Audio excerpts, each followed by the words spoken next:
Assalamualaikum warahmatullahi wabarakatuh. So today we are going to continue our lesson to Unit 32. This is about simple past tense. You can look at your book on page 156. Hari ini kita akan melanjutkan pembelajaran pada unit 32, yaitu tentang simple past tense di halaman 156. So here you are going to learn about what is past tense, what is it used, and then how to use this one by using to be or by using verb to. Okay, now let's check on page 156. So here it is about unit 32 of simple past tense. There is the description here. Kalimat simple past tense dapat dibuat dengan menggunakan to be atau main verb in past form atau kata kerja bentuk kedua. But before we learn about to be and the past form that used in a simple past tense, I would like to say about what is it used in a condition. Jadi sebelum kita belajar bagaimana cara menggunakan to be ataupun verb to dalam kalimat past tense, di sini saya akan menjelaskan dahulu bahwa simple past tense adalah sebuah tense yang digunakan untuk menjelaskan peristiwa atau kejadian yang telah terjadi pada masa lampau. Masa lampau itu berarti dia pada masa lalu. Misalnya 1 detik yang lalu, 1 menit yang lalu, atau kemarin, malam kemarin, ya, seperti itu, atau bulan kemarin, minggu lalu, seperti itu. Okay, next here. A, pola kalimat positif dengan to be. Jadi sama seperti present tense, past tense juga bisa menggunakan to be untuk membuat kalimat. Bedanya, kalau to be pada present tense adalah am, is, are, pada past tense hanya ada 2 to be, yaitu was dan were. Nah, untuk penggunaan was dan were itu sendiri, di sini sudah ada deskripsinya. Was dipakai untuk subjek I, he, she, it, atau subjek tunggal, ya. Kita ulangin. To be was digunakan pada subjek I, she, he, it, ataupun subjek tunggal, hanya satu, ya. Kemudian untuk to be were itu untuk subjek we, you, they, atau subjek jamak. Ya, sedikit diulangi. Jadi untuk to be were itu kita gunakan pada subjek we, you, they, ataupun subjek jamak. So, how to use to be in a past tense? Here is the formula. Di sini sudah ada formulanya, rumusnya ya.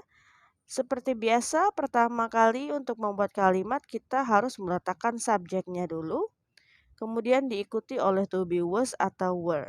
Jadi bagaimana cara menggunakan to be ini tergantung kepada subjek. Jika subjeknya di sini adalah I, artinya kita menggunakan to be was, I was. Tapi jika subjeknya adalah you, maka kita menggunakan to be were. You were. Seperti itu. Sama seperti am, is, are, was, were juga diikuti dengan adjective atau adverb of place ataupun noun, ya. To be, was, dan were tidak bisa bertemu dengan verb to, sama seperti present tense kemarin. Was dan were hanya bisa bertemu kata sifat atau adjective, kemudian adverb of place atau keterangan tempat, and then noun atau kata benda. Next, to be atau was, were di sini bisa diikuti oleh kata sifat, kata keterangan atau kata benda. Nah, di sini sudah ada contohnya. Untuk yang pertama yaitu yang diikuti oleh adjective atau kata sifat. Kita lihat kalimatnya di sini ada he was. Kita gunakan to be was karena subjeknya adalah he. Kemudian setelah was ada kata tired. Tired adalah kata sifat, ya. So he was tired. Subject to be plus adjective. Yesterday di sini sebagai keterangan waktu. Yesterday ya, kemarin. And then number 2, we were sleepy a few minutes ago. Subjeknya di sini adalah we, kemudian to be-nya adalah were karena reverse to subject, subjeknya we jadi were mengikuti we. Kemudian ada sleepy, sleepy adalah adjektif, ngantuk. A few minutes ago itu sebagai keterangan waktu. So this is the subject, this is to be, adjective, and then adverb of time. A few minutes ago, beberapa menit yang lalu. Kemudian contoh ketiga, they were bored last night. They sebagai subjek, kemudian diikuti dengan to be were. And then we have bored here sebagai adjective. And then last night itu sebagai adverb of time. So we have subject, to be, adjective, and adverb of time. Now number 2, diikuti oleh adverb of place atau kata keterangan tempat. Look at here, the example we have he, and then to be was followed the subject. In Jakarta is the adverb of place, and then yesterday is the adverb of time. Jadi di sini kita punya subjek he, to be was, kemudian adverb of place-nya adalah in Jakarta, and then ending with yesterday sebagai kata keterangan waktu. Next we have we. We, subjeknya we, diikuti dengan to be were. And then after were we have at home. At home artinya di rumah, yang merupakan adverb of place-nya. And then a few minutes ago sebagai keterangan waktu. So here we have subject we, to be were, and then adverb of time at home, and then adverb of place at home, kemudian ada adverb of time a few minutes ago. Then the last example here we have they, diikuti to be were. In the cinema is the adverb of place, and then last night is the adverb of time. So we have subject they followed by to be were here, and then the adverb of place is in the cinema, then ending with adverb of time last night. Now number 3, diikuti noun atau kata benda. Terlihat di sini we have subject he followed by to be was. A policeman, ya, a policeman itu adalah kata benda.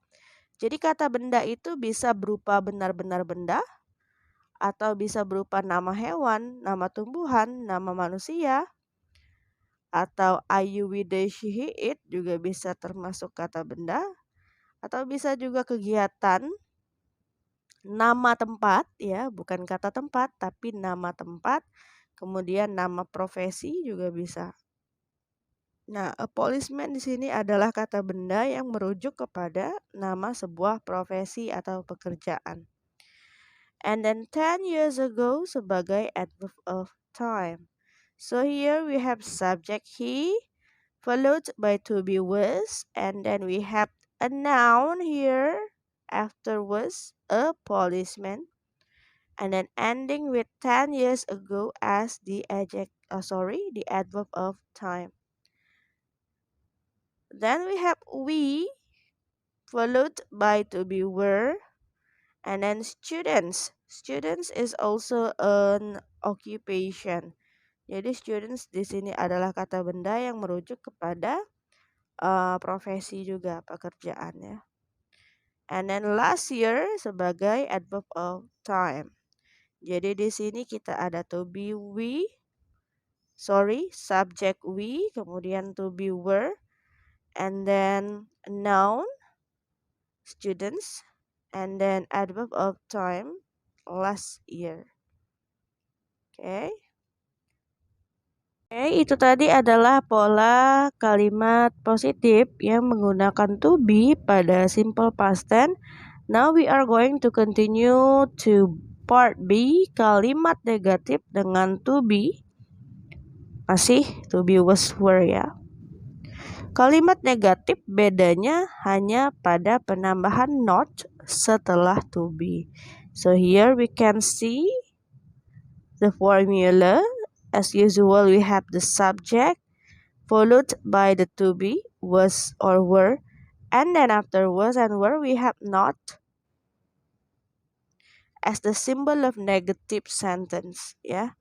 Jadi untuk kalimat negatif itu cukup tambahkan not setelah to be. And then we still have adjective, adverb of place, or noun. Setelahnya bisa kita lanjutkan seperti biasa, diikuti kata sifat, keterangan tempat, atau kata benda. Oke, kita lihat contoh nomor 1. Jika diikuti oleh adjective. He was not tired yesterday. He sebagai subject, followed by to be was. After was we have not. So this is negative sentence. And then tired is as the adjective. Yesterday is as the adverb of time. Jadi di sini kalimatnya adalah kalimat negatif karena kita ada not setelah to be. Okay, next example here we have we were not sleepy a few minutes ago. Ini kalimatnya sama seperti yang tadi kita bahas pada kalimat positif. Bedanya hanya ada not setelah to be, ya. And then they were not bored last night. After to be we have not, so this is negative sentence.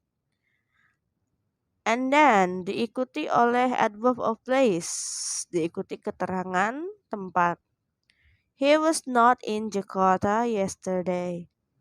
And then we were not at home a few minutes ago. They were not in the cinema last night. Cukup mudah ya untuk membedakan antara kalimat positif dan kalimat negatif. Hanya tambahkan not setelah to be-nya.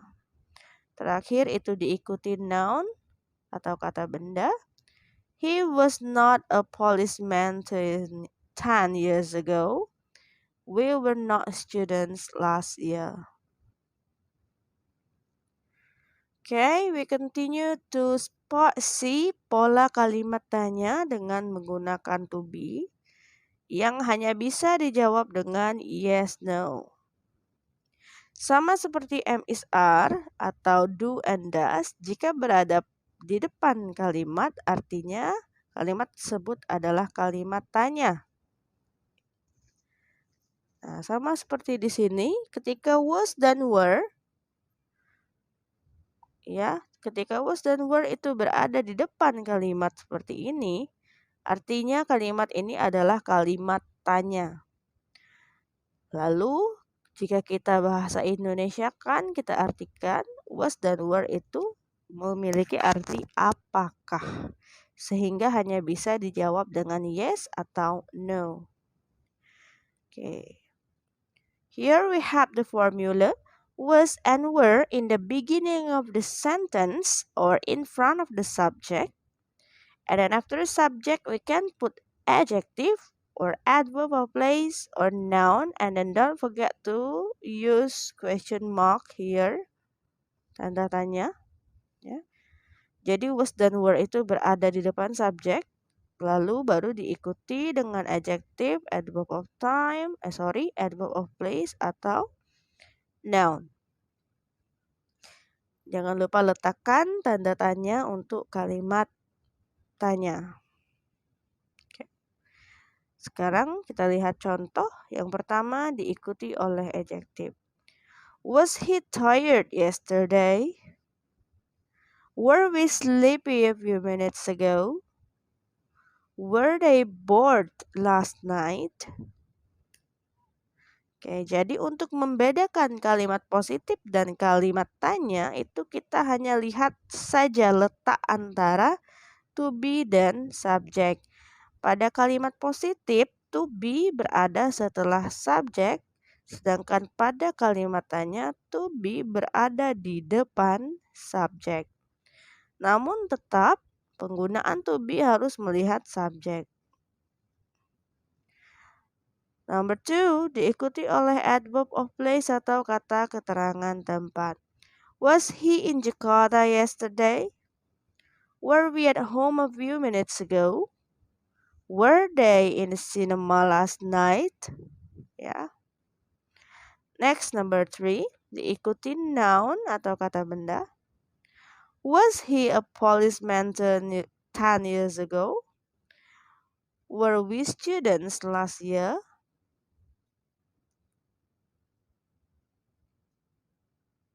Okay, so is it clear until here? Tadi kita sudah membahas tentang penggunaan to be, was, were untuk kalimat past tense. Sedikit diulangi, to be, was itu digunakan untuk subjek I, she, he, it ataupun subjek tunggal. Kemudian to be, were itu digunakan untuk subjek you, we, they ataupun subjek jamak. Untuk pola kalimat positif, subjek berada setelah to be.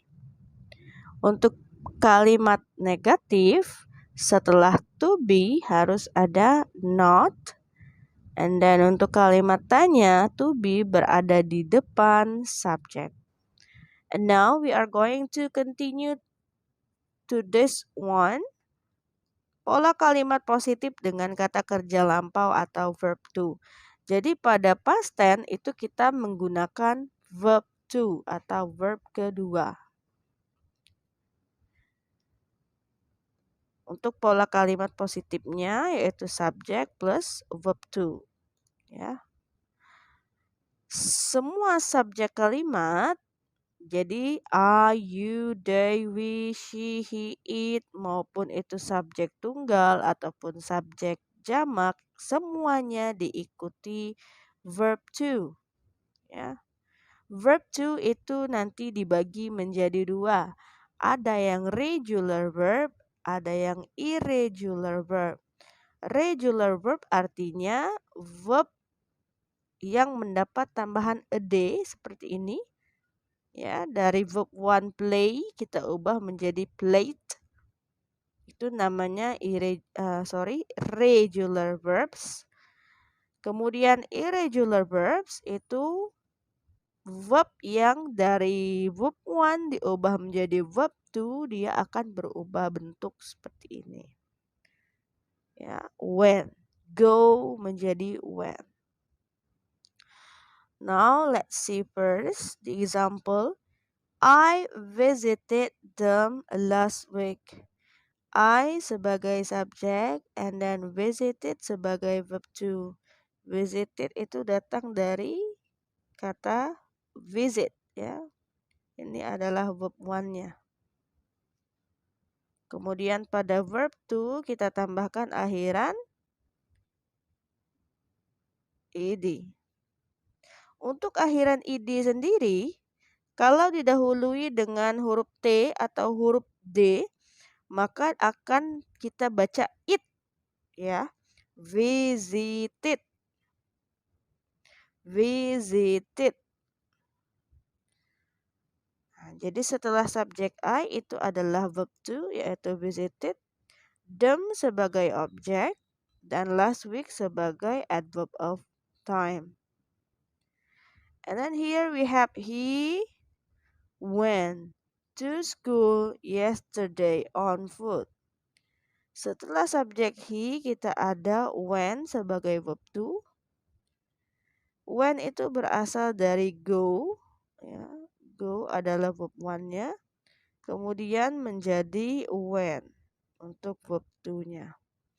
Nah, artinya Visit adalah regular verb yang mendapat tambahan ed, sedangkan when adalah irregular verb karena dia berubah tulisannya ya. Go menjadi when tanpa harus ditambah ed. He went to school. To school di sini sebagai adverb of place. And then yesterday itu sebagai adverb of time. On foot di sini adalah adverb of manner. So how he go to school is on foot ya, dengan berjalan kaki. Next we have she listened to the radio this morning. Setelah subjek she, kita ada verb to listen. Verb to listen itu verb one-nya adalah listen. Karena dia berakhiran n, jadi tidak kita baca listen it ya, tapi kita baca listened. Listened. Seperti itu. To the radio sebagai objek, kemudian this morning itu sebagai adverb of time. And then next we have it rained yesterday. Rained itu berdasarkan verb one-nya adalah rain tanpa ed. Ya. Untuk yang berakhiran ed itu lebih mudah kita lihat apa verb one-nya karena hanya kita tinggalkan ed-nya saja. And then we played badminton yesterday. Played dari play. Ya. We sebagai subjek and then played itu verb to. Badminton sebagai objek dan yesterday itu sebagai adverb of time. Next we have you met her last week. You sebagai subjek, kemudian met itu adalah verb to yang berasal dari kata meet ya. You met her di sini sebagai objek, and then last week itu sebagai adverb of time. And then they came here last night. They sebagai subjek, came itu berasal dari kata come. Here adalah adverb of place. Kemudian last night itu adalah adverb of time. Jadi kalau kita lihat di sini kita punya regular verb yaitu listened, rained, and played. Kemudian untuk irregular verb kita punya met dan came. Now we continue to part E, pola kalimat negatif dengan verb to pada past tense. Untuk kalimat negatifnya, kita akan menggunakan kata bantu did not, atau yang kita biasa singkat menjadi didn't, ya. Kata bantu didn't ini menandakan bahwa kalimat tersebut adalah kalimat negatif. Yang harus diingat adalah pada kalimat negatif, verb yang kita gunakan adalah verb one. Ya. Jadi didn't atau did not itu bisa bertemu dengan verb one, bukan dengan verb to. Seperti pada formulanya, kita punya subjek, kemudian did not atau didn't, lalu ditambahkan verb one.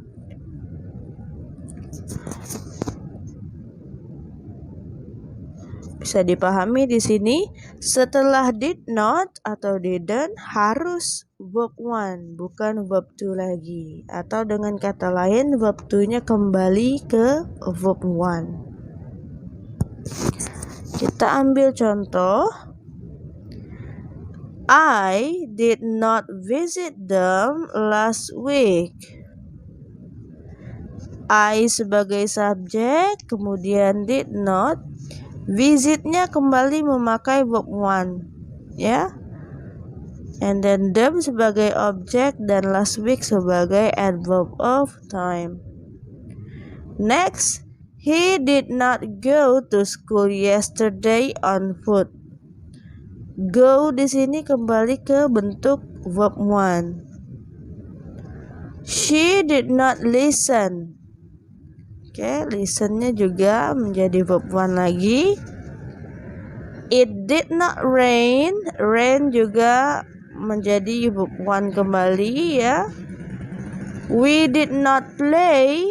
Play juga sebagai verb 1. You did not meet. Meet adalah verb 1. Kemudian they did not come, bukan came, ya. Semua kata kerja yang kita gunakan jika sudah ada did atau did not pada kalimat akan kembali ke bentuk pertama, ya. Next, kita lihat pola kalimat tanya. Pola kalimat tanya dengan verb to yang hanya bisa dijawab dengan jawaban yes atau no. Sama seperti do atau does, ketika did berada pada awal kalimat atau di depan subjek, maka did akan memiliki arti apakah yang hanya bisa dijawab dengan dua jawaban, yaitu yes atau no. Did itu sebagai kata bantu pada kalimat tanya kita letakkan di depan subjek. Setelah did baru kita letakkan subjeknya dan diikuti verb 1 dan question mark. Nah, kesimpulannya di sini adalah verb to pada kalimat past tense, ya. Verb to pada pola kalimat past tense hanya ada pada kalimat positif, ya. Past tense hanya menggunakan verb to pada kalimat positif. Untuk kalimat negatif dan kalimat tanya, karena sudah ada kata bantu did not atau did, maka verb yang digunakan adalah verb 1. Oke, kesimpulannya itu, ya. Verb to hanya ada pada kalimat positif. Kita lihat di sini ada contohnya. Did I visit them last week? Did he go to school yesterday on foot? Did she listen to the radio this morning? Did it rain yesterday? Did we play badminton yesterday? Did you meet her last week? Did they come here last night? Semuanya menggunakan did di awal kalimat, diikuti subjek, dan semuanya menggunakan verb 1. So today we have learned about past tense by using to be or verb to. Sedikit diulangi bahwa to be pada past tense hanya ada dua, yaitu was dan were, yang hanya bisa diikuti oleh adjective, adverb of place, ataupun noun. Kemudian pada kalimat yang menggunakan verb, past tense menggunakan verb to. Tetapi verb to hanya digunakan pada kalimat positif. Sedangkan pada kalimat negatif dan kalimat tanya, verb kembali pada bentuk verb 1. Mengapa demikian? Karena pada kalimat negatif dan kalimat tanya ada kata bantu did. Kata bantu did hanya bisa bertemu dengan verb want. On the next video, we are going to learn how to change verb 1 into verb 2 by using regular form rules ya. Untuk pertemuan selanjutnya kita akan membahas bagaimana cara mengubah verb 1 menjadi verb 2 pada aturan regular verb. That's all for today. Thank you very much for watching. Wassalamualaikum warahmatullahi wabarakatuh.